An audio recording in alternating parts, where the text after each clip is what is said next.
What's up guys? Ngayon magluto tayo ng mabilisang ulam pero masarap at mura. Ayan, so ngayon nagpainit ako ng kawali tapos naglagay tayo ng mantika at magigisa muna tayo ng ating sibuyas at bawang. Ayan, so make sure natin na maghiwa-hiwala yung bawang ay sibuyas para hindi ito magbuo-buo. Ayan, so halu-haluin lang natin pagkatapos isusunod na natin yung ating bawang. So yung bawang na ginamit natin dito, isang buong bawang yan. Ayan, kasi gusto natin garlic flavor tayo ngayon. Ayan, so gisa-gisahin lang natin ito hanggang sa mag-brown yung ating bawang. So yun yung goal natin dito.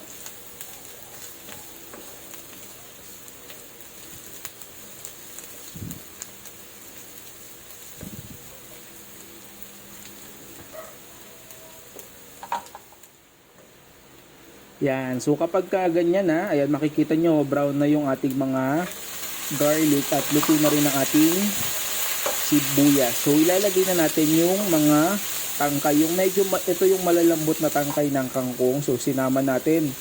Sayang yan, di ba?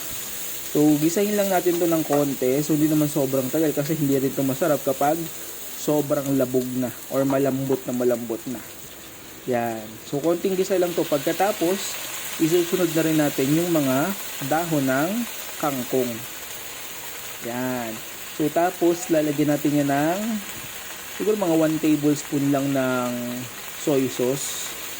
Yan.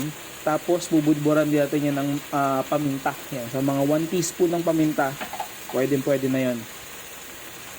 Yan. So maglagay din tayo dito ng tubig. So kawalaan yung tubig na ginamit natin dito, mga 1/4 cup ng tubig kasi gusto natin lumambot lang yung ating kangkong or maluto lang, half cook lang, kaya hindi sobrang dami yung sabaw na ating ilalagay.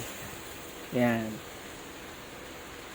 Yan, so gisa-gisahin lang natin, halu-haluin natin para sa ganon balanse ang pagkakaluto.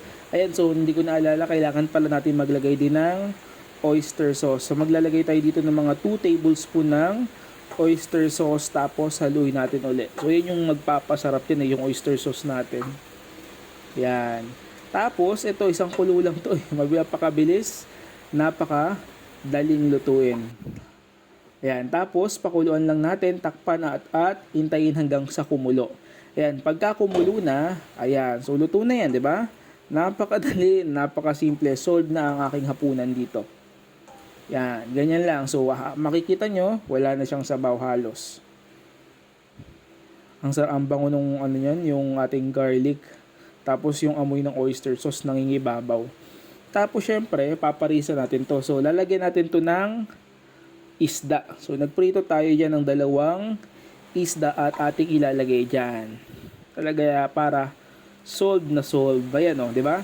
So, ganyan lang, murang ulam, napakadali, napakasarap. So, kaya kung nagustuhan nyo to, subukan nyo na at huwag nyo kalimutang mag-like, mag-share, mag-follow, mag-subscribe sa aking page. Salamat and God bless you all.